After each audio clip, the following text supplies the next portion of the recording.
As propostas que limitam decisões monocráticas do Supremo, que derrubam decisões do STF, que mudam regras de impeachment dos magistrados da Corte, foram aprovadas pela CCJ da Câmara. E para falar sobre isso, nosso entrevistado é o Procurador de Justiça aqui de São Paulo, presidente do Instituto Não Aceito a Corrupção, Dr. Roberto Liviano. Tudo bem, procurador? Como sempre, uma honra.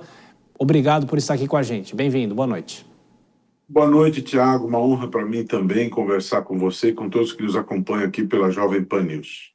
Bom, procurador, a gente já falou com os nossos comentaristas sobre essa aprovação pela CCJ, aliás, esse pacote que está sendo chamado de pacote anti-STF. Eu pergunto de que maneira isso tem uma repercussão no judiciário. Claro que a questão política, se esse pacote vai avançar ou não, é uma outra discussão, mas do ponto de vista do direito, do ponto de vista legal, como que isso chega ao setor jurídico aqui do país? Tiago, do meu ponto de vista, analisando tecnicamente esta proposição, ela fere a Constituição, né? Nós precisamos ter um poder judiciário que cumpra o seu papel de maneira independente. Não se pode cercear o exercício da atividade jurisdicional, limitando este exercício. Ainda que nós tenhamos tido excessos nas decisões monocráticas, não é desta maneira que nós vamos resolver essa questão. É necessário que se estabeleçam fórmulas através de um sistema autorregulatório, que haja um debate interno, mas não ferindo a separação de poderes. Nós temos o princípio da separação dos poderes, e isso que está se fazendo aí, a meu ver, é inconstitucional. A CCJ, dentro da sua autonomia, dentro da sua prerrogativa de poder legislativo, deliberou aprovar esta medida e vai a plenário, o plenário pode aprovar. A minha opinião, Tiago, do ponto de vista técnico, esta proposição fere a Constituição. Aí você vai me perguntar, bom, mas o que significa isso na prática? O que há por trás disso? Existe algo maior aí, Tiago, que é a questão das emendas parlamentares, né? Não é? Isso está sobre a mesa, tivemos aquelas ações constitucionais todas, e existe um debate mais amplo travado sobre isso. Como é que vai ficar isso, né? Como que fica esta nova mecânica, este novo modelo relacionado às emendas, em que se quer rastreabilidade, em que se quer mais transparência? Existe um grande debate sobre isso. Então, está se fazendo um jogo de pressão em relação ao Supremo para que haja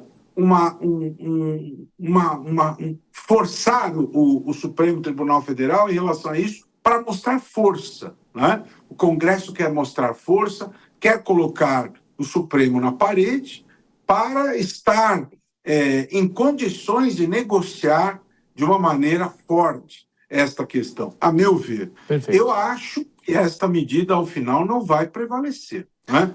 No fundo, o que se quer é ter uma boa condição de negociação em relação às emendas parlamentares. Esse é o objetivo maior, central, neste assunto. Procurador, vou chamar os comentaristas. A Dora Kramer faz a próxima pergunta. Você, Dora.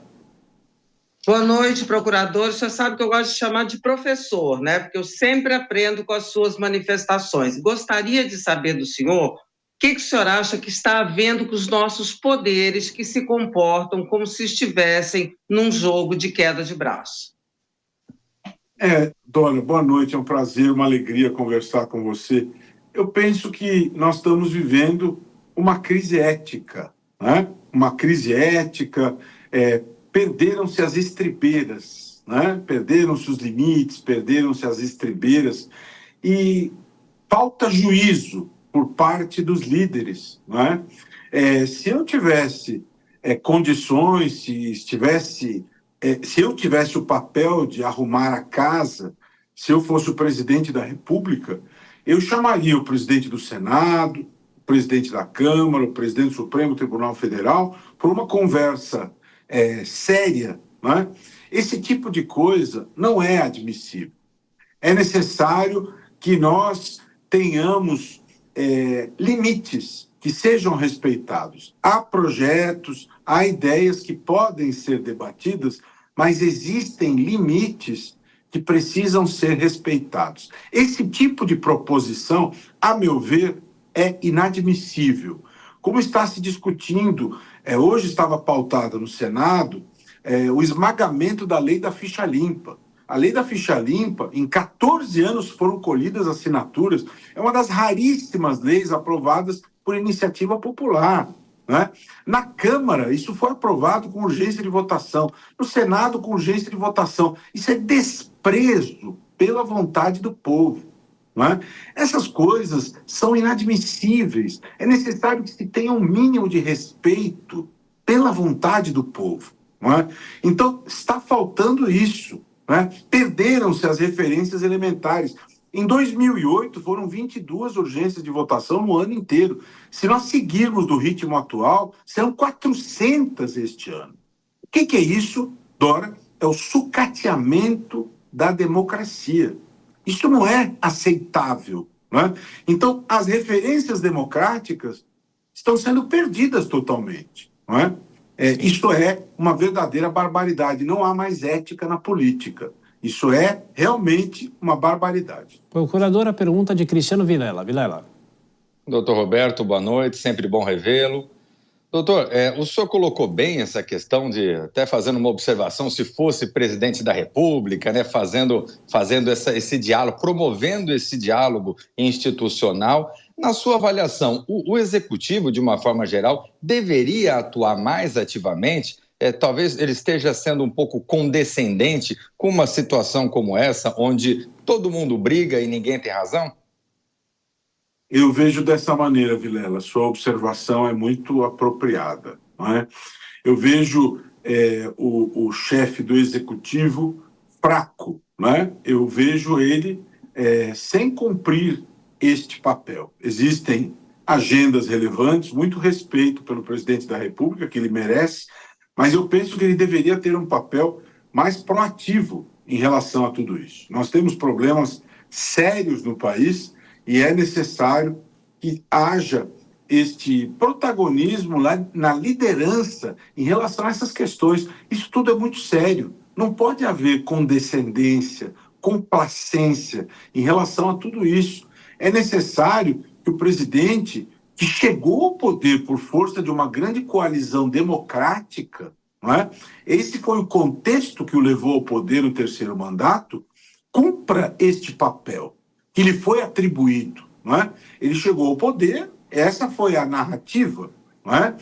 Havia a possibilidade da reeleição de um candidato que não tinha um compromisso democrático, e dessa maneira ele retornou ao poder numa coalizão democrática. Então faça valer esta condição de representante de uma coalizão democrática. Né? Democracia exige este comportamento de representar as forças democráticas e fazer com que isto prevaleça.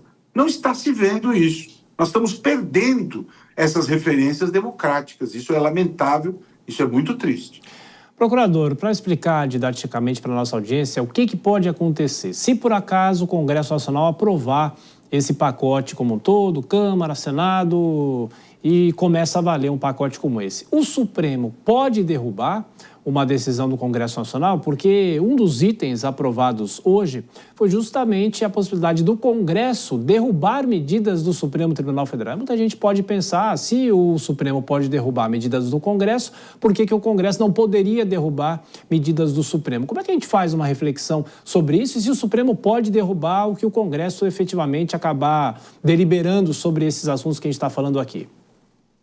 Muito bem. Qualquer que seja a matéria objeto de uma proposição que é submetida à análise do Congresso Nacional, existe uma verificação de constitucionalidade, e essa verificação de constitucionalidade ela pode ser submetida ao Supremo Tribunal Federal. Todos aqueles legitimados nos termos da Constituição podem levar este assunto ao Supremo Tribunal Federal. Os partidos políticos, associações nacionais, como a CONAMP, como a NPR, como sindicatos. Existem organismos de representação nacional que estão legitimados nos termos da lei a levar este assunto através de uma ação direta de inconstitucionalidade, através de uma ação por descumprimento de preceito fundamental, para análise de constitucionalidade por parte do Supremo. E o Supremo pode proclamar uma inconstitucionalidade. O Supremo pode dizer, olha, este dispositivo aprovado pelo Congresso fere a Constituição.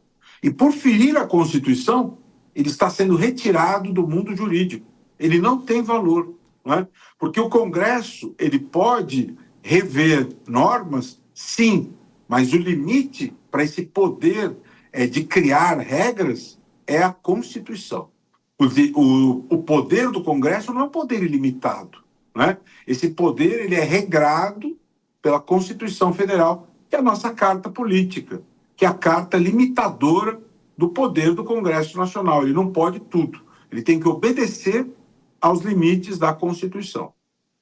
E, procurador, só para a gente fechar de forma rápida, né? Claro que o Supremo, nos últimos anos, foi muito criticado pela opinião pública, enfim, de que forma o Supremo pode tentar fazer com que isso se reverta, de uma certa maneira, com decisões talvez mais consistentes e menos inconstantes? O senhor, como um operador do direito, analisa como isso? Eu penso o seguinte, nesse cenário que nós estamos vivendo, eu acredito que seja importante que tenhamos um diálogo, né, entre o Supremo Tribunal Federal, Congresso, Executivo, porque nós estamos vivendo, de fato, um tempo complexo, Tiago. No ano passado, 83% das decisões emanadas do Supremo Tribunal Federal foram monocráticas. Isso não é razoável. Esse não é um número plausível. Existe um excesso aí, não é? O Supremo Tribunal Federal precisa fazer uma reflexão interna e um movimento de autocontenção desse exagero, não é? Eu defendo a solução da autorregulação.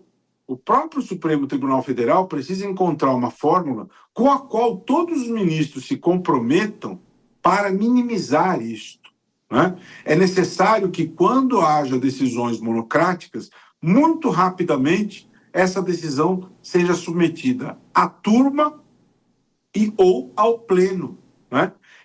Tudo bem, o ministro em situações emergenciais ele pode tomar uma decisão, mas nós não podemos transformar a exceção em regra, né? E 83%, Tiago, transformou-se a exceção em regra. E isso precisa ser revisto.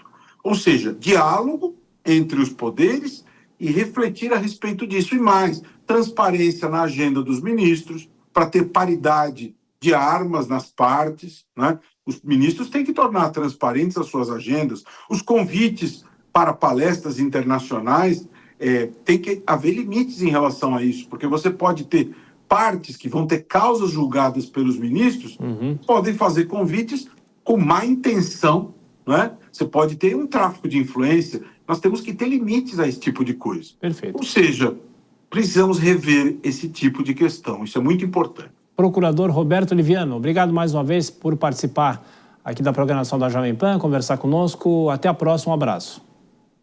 Sempre uma honra, uma alegria conversar com a professora Dora Kramer, com o professor Vilela, com o professor Tiago, e é uma honra estar com vocês e convido a todos, como sempre, a participar, a continuar esse diálogo lá no Instagram, Roberto Liviano Oficial. Até a próxima, um forte abraço. Até a próxima.